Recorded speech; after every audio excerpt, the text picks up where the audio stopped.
Welcome, everyone. Thank you for joining us for the Google Analytics 4 webinar, a quick start guide. We'll be starting shortly. Before we actually get underway with the presentation, I just want to handle a few housekeeping items. Obviously, the session is recorded, and we'll be sending out the slides and the recording of the session. Should have it tomorrow. If all goes well, it'll go tomorrow. If not, worst case, it'll go on Monday. So you'll obtain that. We also have a chat function. For those of you that don't know GoToWebinar, I'm sure most of you do. You can send your questions into the questions section, and we'll answer them either on the fly or later on in the presentation. We have about 35 minutes of content to present, so it should give us a few minutes for Q&A to deal with anything you have that comes up. Maybe perhaps we can just showcase the agenda for today. Now, brief introductions. I'm Philippe Tazan. I'm the CEO of Higher Education Marketing. We've been around since 2008, and we serve the education sector when it comes to digital and technology solutions. And I'll let my colleague Alex introduce himself. Hey, I'm Alexander Nahai. I'm the Director of Paid Ads and Analytics over here at HEM. So we handle all kinds of tracking related things, KPI measuring, as well as ad performance.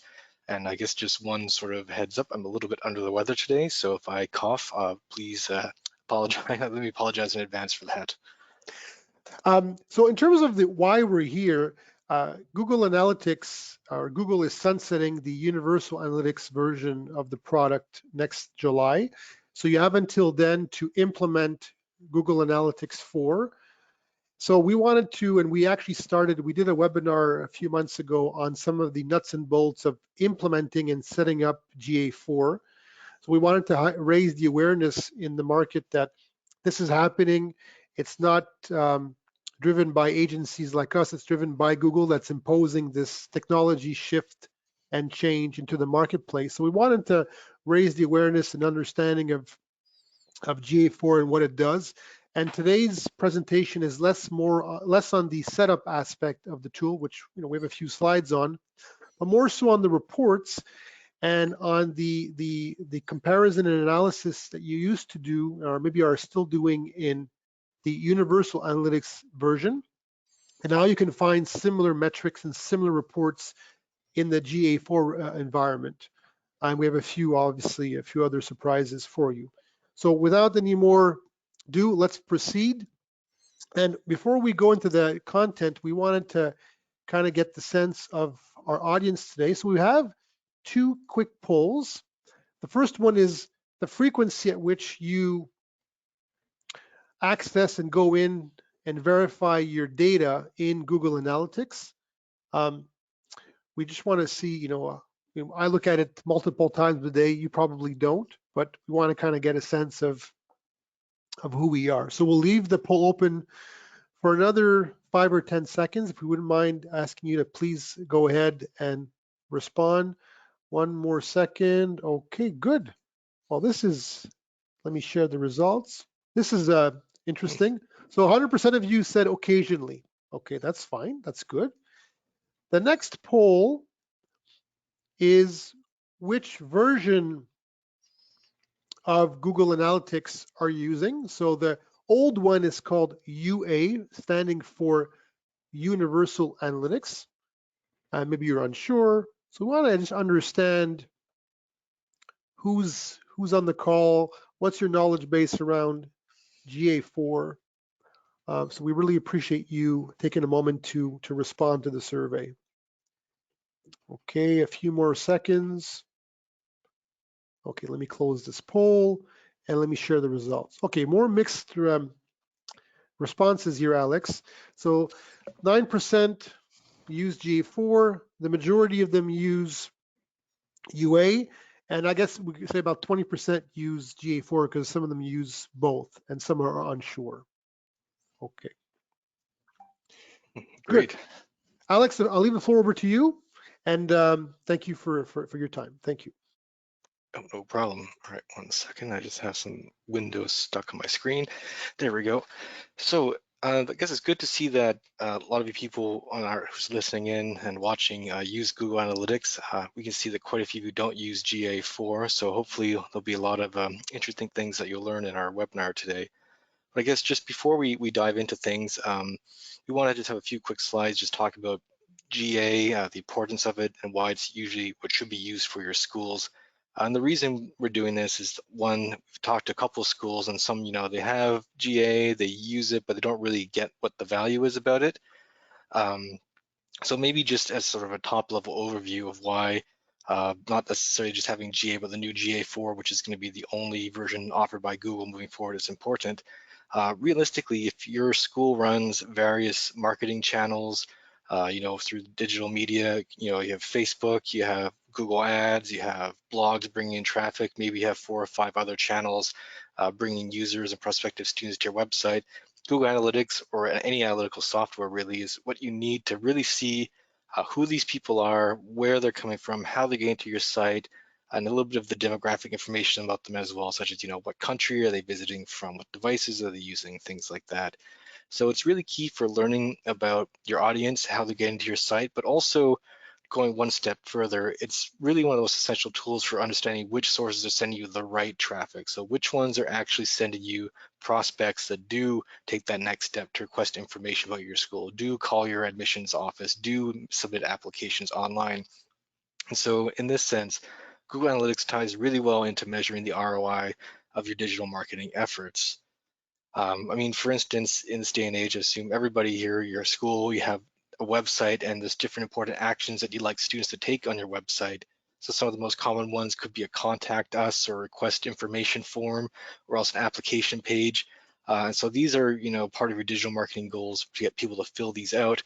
And importantly, you can configure Google Analytics to really track, not just how many times these are set up, but who is actually filling out these forms, who is sending in applications, where are they from, how do they get to your website? And all these questions are really answered by Google Analytics. So one sort of big caveat to this is that Google Analytics is a software that you need to set up and configure. And so Google Analytics 4, if you have it on your site and all these events are taking place, people are filling out forms, it doesn't necessarily know which ones are the ones that are most valuable to your business, to your school, for your KPIs. So when you do set this up, one of the first things you want to take care of is ensuring that all of your marketing goals, and in fact, just in the word goal, in UA, goal is what was used to signify, sending in applications or requests for information and things like that. However, in Google Analytics 4, this terminology has changed. Uh, Looks like I had another monitor pop up over there. So this terminology has changed and now is referred to as conversion events.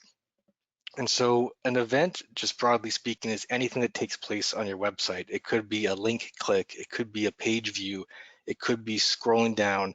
So obviously not all of these are essential to understanding, the ROI of your marketing efforts, but certain of them would be. So for instance, somebody clicking on a link that submits an application, that would be valuable. So when you're setting up your GA4, you're going to want to make sure that you demarcate which of these events are actually conversions and which are just sort of more mundane activities taking place on your site. And so in terms of the different types of conversions that you might commonly want to track in GA4, we listed a few of them here. Probably one of the most common ones is a URL destination. So this could be, say, a thank you page. So if somebody submits a request for information form, usually after that form is submitted, it sends the user to a thank you page confirming that it was sent. So that could be one of these conversion events that you track. It could be a call to action click, so such as, submit application, that button that fires it off, or maybe that opens a form, could be what you're trying to track. Other common ones could be mail to or call to clicks. So a mail to is when you have an actionable email address on your website and somebody clicks it, and then it opens up an Outlook or Gmail to automatically send, say, an email to your admissions team. And call to clicks is when you're on your mobile phone and you click a phone number, that opens up, say, immediately calling, your admissions office again. And those could be things, conversions that are tracked. And also some schools might have sections with brochures that they want to have downloaded. And so maybe the actual file when it's downloaded itself could be one of these conversion events.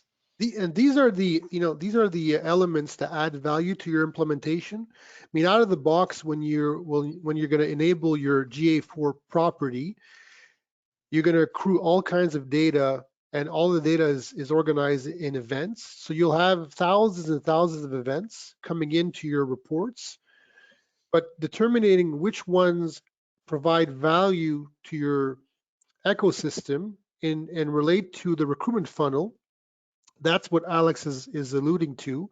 And so often when we look at a property for the first time that hasn't been configured, we see these big gaps, and it's very difficult to extract value from your reports if you don't set up and tell the machine what the conversion events are. Mhm.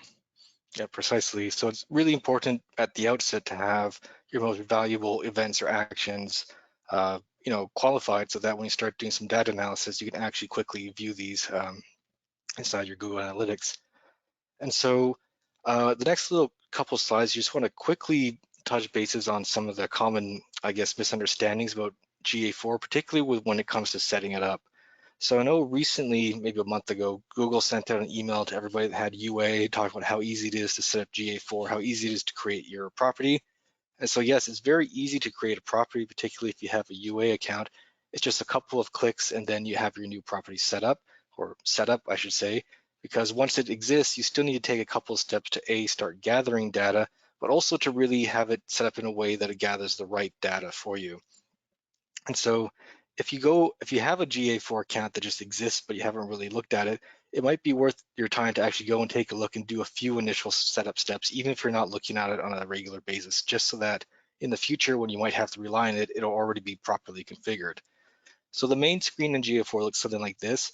At the bottom left, there's an admin button, which you can click, and it'll open up to the main admin section where there's four, I guess, sort of items that we'd like to highlight here today.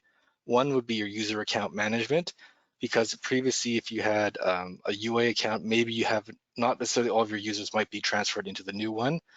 Defining your internal traffic, setting up your tracking codes, as well as linking other Google products to GA4. So I'll just quickly give a little bit more details on each of these. So one of the big differences between UA and GA4 is that used to have views in UA. So you have an account, in your account you'd have a property, in your property you'd have a view, and sometimes a user might just be added to a property or a view sort of down the little pyramid of hierarchy.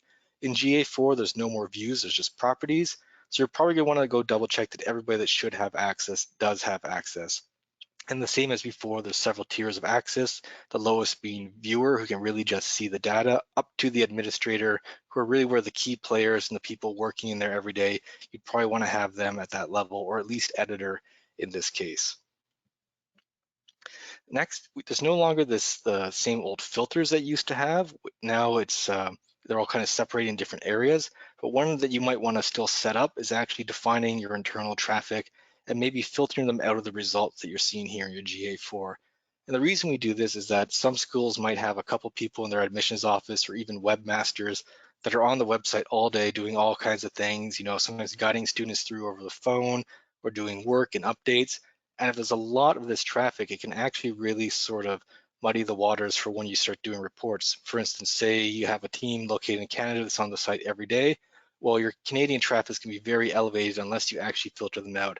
And if there's on there all the time, it might actually be hard to tell what Canadian students are doing on your website. So it's relatively easy to do. You can find your IP address just in Google, and you can actually just go and block, I think, up to 10 different IPs right now to have it not included in your traffic. And I guess as a severe case, we've seen some schools where sometimes, their traffic numbers are being doubled or even tripled just because of internal traffic and how many people they have on their site at all times. Also, when you have your account or your property created, you still need to get your tracking code on your website. So there's a few ways of doing this. You can, one, ask your webmaster to install a large snippet of code. But ideally, if you have Google Tag Manager or you're using that to manage all of your tracking codes, you can very easily set that up in pretty much a couple of clicks because it's also a Google application. It has some built-in tags for Google Analytics 4. You just enter your measurement ID number, which is easy to find, and you deploy it to your website. And so Google Tag Manager That actually, I guess, is a topic on its own, which we won't be able to really get into in today's webinar. But anyways, if you haven't heard about it, it's a very useful solution for gathering lots of different tracking codes from lots of different platforms and easily deploying it to a website. It keeps your site code a little bit cleaner, less messy, and it's much easier to make updates without needing a web developer every step of the way. And lastly, if you're using other Google products, you can also link them into GA4. So there's a bit of sharing of the data going on in there. And if you have Search Console to use to monitor your site health, you can integrate that with GA4. But maybe the more, I guess, say pressing one is if you do have Google Ads and you're running Google Ads, you'll want to link that product to your GA4 account. And the reason for this is that it can kind of go both ways. I mean, you can have data pulled from GA into Google Ads, but what's more interesting is you can have your actual Google Ads campaigns by name filtered into GA4 and really get a lot more data on what's going on with your Google Ads campaign. So you get quite a bit in the Google Ads dashboard, but more information about cities, locations can be viewed here, what they do after they leave pages, how many pages they visit. So you can really get a lot more insights into your ad user behavior if you link these two products. So that wraps up just some of the quick intro parts here while we get to our actual, I guess, the meat of our discussion today, where we're going to be walking you guys through some of the main reports here. We'll try to do some callbacks to how they relate to in UA, since you might be familiar with some of those reports. But I guess one of the big takeaways is that if you haven't really used GA4 or looked into it, it's very different than what you might have expected if you're more used to using UA.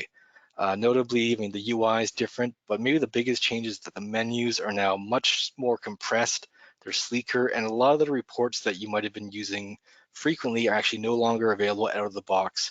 So fortunately, we'll get to at the end how you can get some of those reports back, but we'll start with what's available here and probably the ones you'll want to be checking on a regular basis.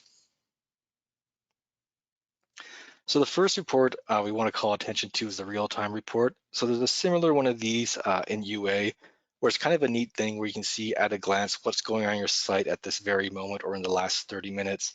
So you can see how many users are on per average per minute, where they're located, how they got there, what pages they're looking at. So you can get a kind of like interesting pulse on how your site's doing at any given time. But I guess the sort of intermediary or pro tip we want to give you about this report is that there's a functionality built in that could actually make it really useful for testing and debugging your conversion events. So if you scroll down on the main page when you're on the real-time report, it has a conversions event counter here. And so what this can be used for, and what I've actually done in the screenshot, is that if you want to test out some of your forms to see if they're being tracked properly as conversion events, you can go fill them out yourself, provided you haven't blocked your own IP at this point, and then go see it appear in real time. So in this example, which I did the other day, I filled out a form on our website, and then I saw it appear, and I see it showing up as an event name, which is the one we configured. So everything looks like it's set up good for that. What might happen is that you might go and submit your form and then not see it. And that could be an issue, which could mean you thought you set it up, but you're actually not tracking those. So generally, we recommend doing this sort of troubleshooting for any conversion events you set up to know that they're there. And so even if you're not checking them every day, say you come next month, all the data will be there and you won't need to worry about having lost some large chunk of your data. The next two slides, actually, we're going to look at probably some of the top level, I guess, overviews that you probably want to look at on a regular basis, maybe just as sort of the initial, I guess, to take the pulse on how your website is doing. So the first page here is probably it's called the Pages and Screens report under the engagement section. And this is kind of the equivalent of the all pages report back in UA, where if you want to go see what's going on in your web pages, which ones are getting the most views and things like that, this is pretty much the same report. The one caveat here is when you enter this report for the first time, it actually just tells you the name of the page and the title rather than the URL, which you might be used to from UA. Fortunately, there's an added filter you can add. We recommend when you come here, you also add landing page in the next column. So that way you'll see the page title next to the URL. And it's a bit more easy to identify what your pages are there in case you're not familiar with the titles, or even if your titles aren't fully optimized to what the URLs could be. And so when you have this set up, you'll be able to just take a look, at a glance, which pages in the past, say 30 days, have gotten the most traffic, how many people have spent on there, where are they bouncing from, sort of all those usual metrics you might be used to. You can come and take a look at it through here. And so while that's often like a good first step, it doesn't really tell you a lot necessarily about your KPIs and your ROI. And so also in the same section, the engagements underneath here, there's a conversions report, which is also really great just to come here and take a look at, the overall pulse of how your site's doing with its conversions. So this would be pretty similar to the goals or conversion report that you used to have back in UA. And so on this page, there's a few different things here that's offered. One in the top left is a graph which shows conversions per day, which can honestly get a little bit messy if you have a lot of different conversion actions set up for your site. If you just have one or two, it's quite a bit cleaner and easier to look at. But down below, you can also see all of your different conversion events numbered and listed, and you can see how many conversions have taken place in a given period of time for them. So this is nice, just kind of take stock of the health of your site.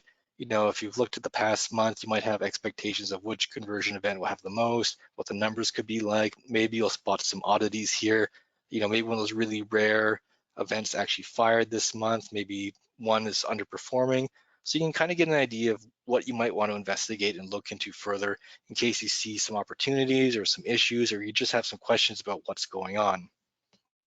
So while this report is really good for giving you that sort of top level view, it doesn't necessarily answer, as I said, some of the questions. So for instance, who are these students that have filled this request for information form? Who are these students and where do they come from who've submitted applications? And so that's what some of the next slides we'll be looking at will help you answer. So the next section we like to look at is the acquisition reports. So there's not a lot of reports here. There's only 3 different options, which again, if you're used to some of the menus in UA, you might have, 6 menus that open to another 6, another 5 items there, like tons and tons and tons. So as I was saying, it's a lot more condensed what you get out of the box. And so in this section, there are 2 similarly named reports. We have the user acquisition report and the traffic acquisition. And we've often gotten the question, what's the difference between these? Because the numbers are very similar. It's not sometimes evident at a glance what they do.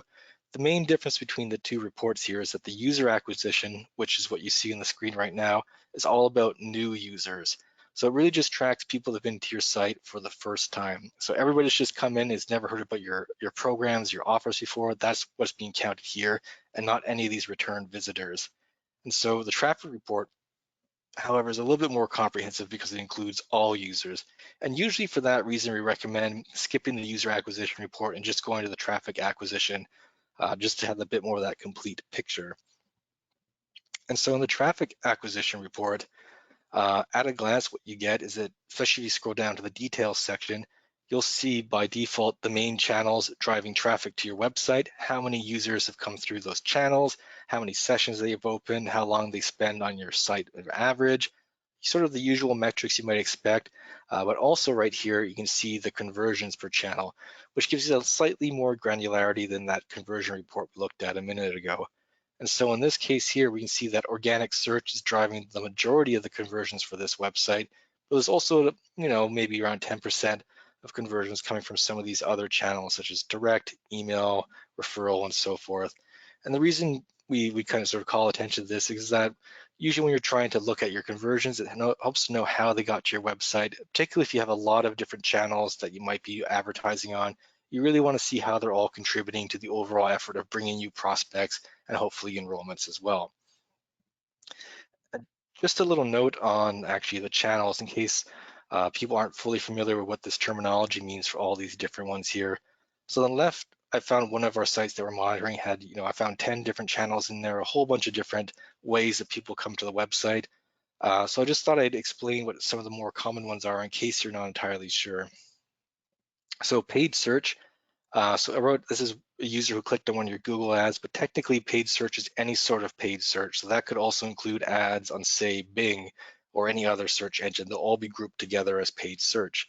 For organic search, those are unpaid clicks that you've gotten from a search engine. So it could be somebody that Googled and stumbled upon one of your blogs or your programs in either Google, Bing, or DuckDuckGo, or any of these other little search engines out there. Direct are people who directly typed in your URLs into their browser, came directly to it, nameofyourschool.com, hit entered, or they have you bookmarked. Paid social, or anybody who clicked on ads that are promoted on, say, Facebook or Instagram. Organic social are the unpaid clicks, so people that engaged with your content there and then came to your website. Referrals or any clicks from another website that hosts a link to your website. So sometimes it could be, collegerankings.com. Somebody sees your site there, they click it, and then they appear that way. Email is anybody who might have clicked in through, say, one of your email campaigns, like your newsletter or so forth. And the other one, which maybe up until now hasn't been so common, but we suspect is kind of much more common going forward, is called cross-network.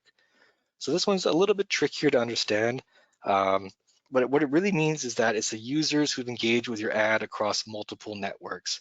So what this might realistically look like is that it could be a user who saw one of your ads on a certain site and then also clicked on it from a different site, and then in the end made it all the way down to yours. And so what this really is that it kind of points to that paid advertising becoming a little bit more complex than it was in the past, where you'd often just have one site, one ad, one click, one landing page. The people are checking or interacting or seeing your content in a lot of different places. And a lot of these sort of ad providers are starting to give us a bit more ways of having this cross-network engagement. Notably, Google Ads, they have a new campaign type called Performance Max, which really relies on cross-network. It reaches users all over the place in many different ways. And so there's going to be a lot more of these multiple sort of touch point advertisements going around in the future. So jumping back to our traffic acquisition report, channels is the default, which kind of gives you, again, that higher level view. You can also filter it to become a bit more granular. For instance, source and medium, which is one of the more common ones you would see also back in UA, you can have that here. For instance, say you see your results for organic search, or say paid search might be a better one. So paid search, but you want to know how many are coming from your paid ads on Google versus your paid ads on Bing. That'll actually split it down so you can see the difference instead of having them combined. The other one that's really great is if you have your Google Ads account linked to your GA4, like we mentioned earlier in this presentation, you can actually see how all of your campaigns are performing. So instead of just paid search overall, you can see campaign for, say, your MBA program, your branded campaign for some other program you're offering, how each of those perform, how many users they brought in, and so forth. So it's a nice little extra layer of granularity if you really like to dive down into the details to see how every little aspect of your marketing efforts are going. The next report we think is also really useful to look at, which sort of combines a few of the other ones that you had on UA into this sort of cohesive aggregated demographics report. So this report is really good for understanding where your visitors are coming from. So by default, you can look at the country of origin. You can also see the city where your users are coming from. Depending on how you have it set up, you might also be able to get the gender and the age of these users. Again, it's not necessarily an exact measurement, usually within like 10 years range of their age, as well as the language of their browser. What you can also do here is you can actually look at how many conversions you get per country, similar to what you could do on UA. So how many conversions come from Canada? You can even filter it down for conversion type.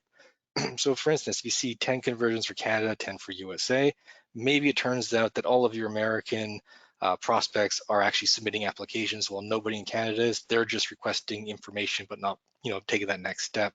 So you can really kind of see how different countries perform in meeting different parts of your KPIs. And you'll probably also see there's different behavior for different countries, that some might be maybe a bit more driven to apply, but others might not be, and so forth.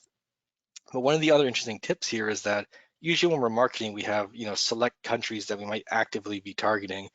When you come here, you might have a couple of surprises in your data where some countries you might not even be targeting, sort of just that are passively out there, might actually be submitting lots of requests for informations and applications and so forth. So this report can be really useful if you come and see who's interacting with the site and how they're interacting, that maybe you might find some more countries you might want to start targeting more aggressively in the future, or maybe there's some cities or things like that where you might have prospects waiting that you weren't really considering beforehand. And so jumping ahead, so those were pretty much the main reports that we think you should be looking at, but there's a few other things in here in GA4 that are also really useful. They're not technically reports because they're under a separate section, in this case called advertising. So one of the, I guess, the options here that I want to point out to you is this model comparison report. And so what this means, and actually I'm going to jump ahead one slide and come back. So this report is all about attribution. And if you're not sure what attribution means, basically in the case of digital marketing, it's how a conversion is awarded to a particular channel or particular ad. So, when we saw these past reports, how, say, this channel had 10 conversions, this channel had 5. Attribution is what decides who gives it to this channel or that channel. So by default, the way this is set up almost everywhere is on something called the last click. So the last channel or the last ad that a user interacts with before they complete a conversion event is what gets awarded the 100% of that conversion. So to give an example, if a user saw a Facebook ad as the first time they've ever interacted with your content, and then they come back later organically and register through your program page, it would be your organic that gets 100% of that conversion. First click is the opposite, where the very first time somebody's ever exposed to your programs, your offers, and so forth, that's what gets it awarded. So in our little scenario, if they see a Facebook ad first and come back organically later, the Facebook ad would have it. And so there's a couple of other ways of measuring it, but we really want to draw attention to first click and last click. And because on this report page over here, you can actually set it up to see a comparison between these two. So what I have here is in one column, I have last click, the default model, and the next one, the first click. And you'll probably notice that the numbers are similar, but they're not actually the same. So for instance, paid social has 99 last click and 103 first click. So what this is saying is that there's additional people that the first time they interacted with your content came from a paid social ad, so probably a Facebook ad. Below that, we see something similar with paid search. So some people found your content with a Google ad, but they didn't immediately submit that request for information. They came back later via another channel to do it, which looks like it's organic. So the reason we want to call attention to this is that if you're just looking at one attribution model, you might not really be getting the full picture of how your students are actually understanding or connecting with your material. Say it had, 100% was organic search on last click. What you'll see on first click is maybe there's 50% came from an ad here, 25% from ads there, and so forth. So it really gives you that extra layer of insight into understanding how your marketing efforts are contributing to one another and being part of this whole, I guess, sort of aggregated picture of how you get your conversions. And I guess one reason why I really want to call attention to this, as we'll jump ahead to another slide, is that this is something we're seeing more and more in the industry nowadays. So during COVID and post-COVID, compared to pre-pandemic, is that students tend to interact with your content in a lot of different ways and a lot of different places before they make that final, assessment if they're going to be, applying or submitting their information. So it's not the majority yet, but pre-pandemic, it would almost be in every case. A student would see an ad, they would go to a landing page, they would fill it out, and that would be the end of the story. So we're still seeing that a lot, but we're seeing people either a bit more hesitant or doing more research or wanting to just know more about schools before they actually convert. And so this is one of the really neat tools here in GA4 is that you can actually see what different touch points students are having before they convert. You can see that it's not necessarily this one-to-one ratio that's very straightforward like it used to be. So for instance, in this occasion here, oh, and that other monitor came back on again. So this occasion here, I took just a snapshot of these conversion paths, and we can see, if you look at row 17, two of these students, because there's two conversions, visited the site 10 times organically. So they're really doing their research before they've actually converted, probably in this case, submitted their information as a request for information. We see some other ones here in row 19, CPC, which is probably a Google ad. So they first heard about your school's programs with a Google ad, but then they came back twice while researching it. Down below, we see some paid socials and then referrals and so forth. So there's a lot of things going on here is that what the data is that we're seeing today, and what we're going to see probably a lot more in the future, is that students, when they hear about your offers, there's a good chance they're also going to be Googling your competitors and Googling everything else about you before they make up their mind. So this might not be necessarily an analytics considered a pro tip here, but what we're seeing is that if these is what students are doing, you're going to want to make sure that your school has visibility on a lot of different medias. You want to make sure you have an Instagram account, a Facebook account, a Twitter account, that you're advertising these channels, because if you're not there right now, your students are certainly looking for you on these channels and seeing what they can find. So that wraps up most of the reports and in that section of what we're looking at for Google Analytics 4. We had a question coming up. Maybe it's the right Oh, time to answer it. that sounds perfect then. Yeah, someone asked a question around um, if a user visits the site, closes the browser, and comes back a few days later, and then triggers that conversion event, does GA4 count that as two sessions under the same user? Well, so you can use the retention report to understand new users and returning users. And yes, the answer is yes. It'd be one user coming back again for another session. Mm-hmm. So that's how that would work. Yes. Yeah, it would still recognize that it's the same user, but it would be a different session because it was closed in the meantime. Unless the browser cookie were reset, Yeah. that's another part of the of the of the conundrum. But yes, the answer is Mm-hmm. yes. For sure. Great. So the last little bit here that we want to get into is something called the explorations, which is one of the new features of GA4. And so one of the reasons why this is a feature, as we kind of mentioned, is that in UA, there's dozens of different reports built into it, while there's maybe a third or less of that out of the box in GA4. So Google effectively gave us this tool where we can build our own reports, uh, get the data that we might be missing from some of those older reports, or even make our own custom reports for whatever it is that we're trying to get some insight into here. And so one heads up about this is a bit more intermediary to even advanced level analytics usage, but it's a really powerful tool. And ultimately, if there's things you want to find that you can't really see in the rest of your data, this is where you're going to have to go to or have somebody help you set up so you can get these additional reports for your data. So when you get here the first time, it'll actually be pretty blank. You have the option of either starting a blank exploration or using some of the pre-made ones.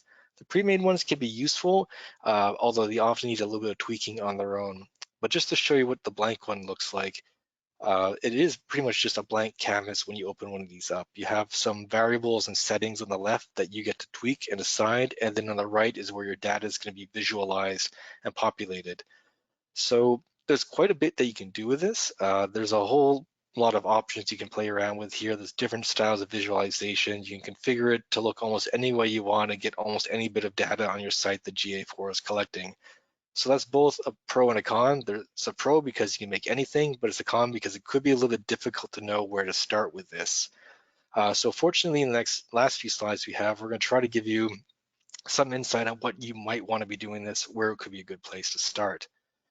Uh, Primarily, one of the things you want to do here is that you can create segments with this tool. So you can select just certain groups of users who either came to a certain way to your website or visited a certain part of your site or did a certain action and really get more information about them. So one of the simple explorations that we built that we want to show you is actually just a blog traffic report.